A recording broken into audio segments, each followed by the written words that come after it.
Hello, good day. I am Kimberly Esmarga under VSAIS2A, and I'm here to answer the following questions that our professor assigned to us in the subject Operations Management and Total Quality Control.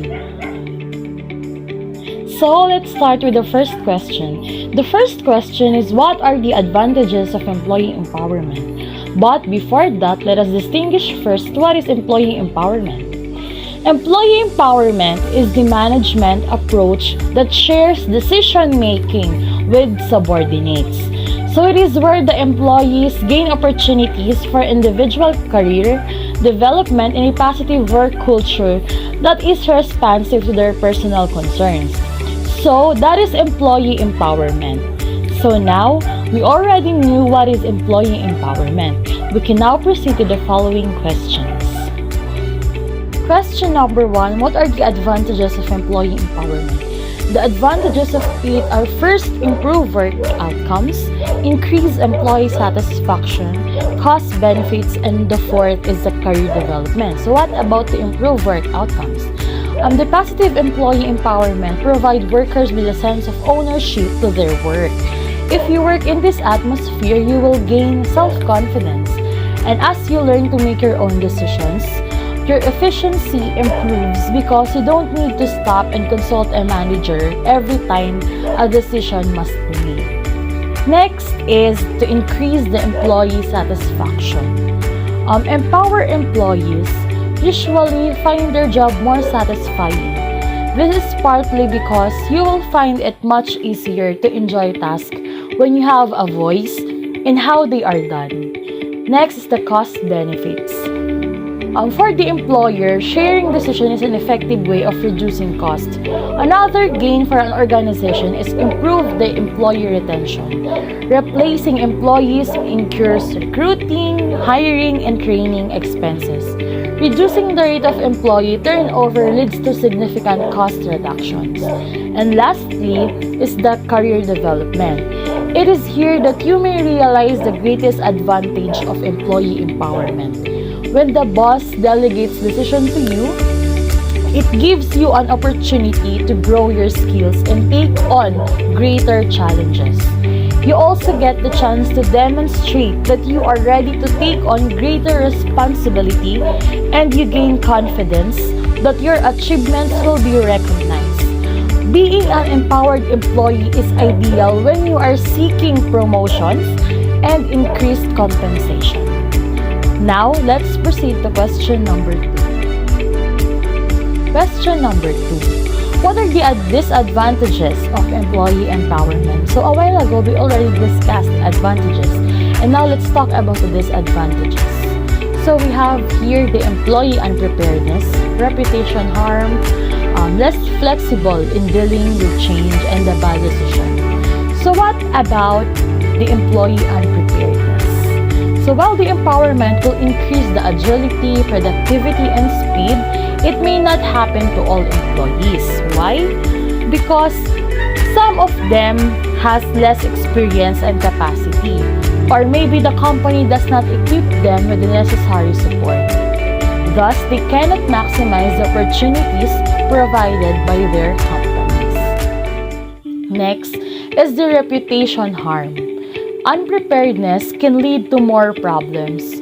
For example, the employees may make the wrong decisions, not as expected by superiors, or they make inconsistent decisions, contradicting their colleagues in other divisions.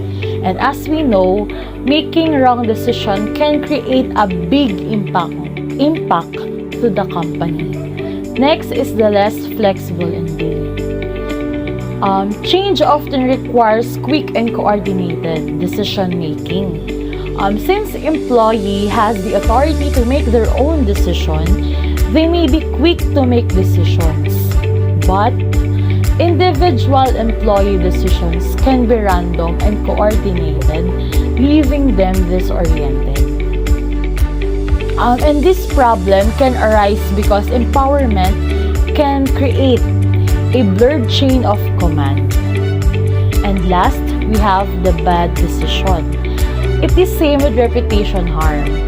The decisions taking may be bad because the employees are incompetent, or maybe they have their expertise in their fields but they are not good in making decisions. And not employees have these qualities. Question number 3. What are the 6 importance of empowerment in organization? First is the increasing pace of change, turbulence of the environment, and the speed of competitive response and the acceleration of customer demands that require a speed and flexibility response, which is incompatible with the old style command and control of organizational functioning. Second is the organizations themselves are changing. The impact of downsizing and delayering and decentralizing means that the old methods of achieving coordination control are no longer appropriate. Achieving performance in these new circumstances requires that staff take the exercise much greater responsibility.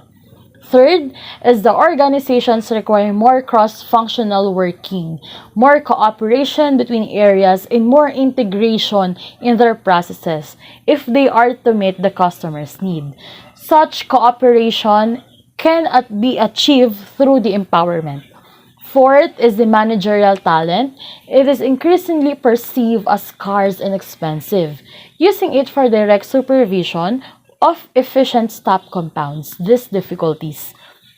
On the other hand, empowerment enables managerial talent to be focused more on external changes instead of internal.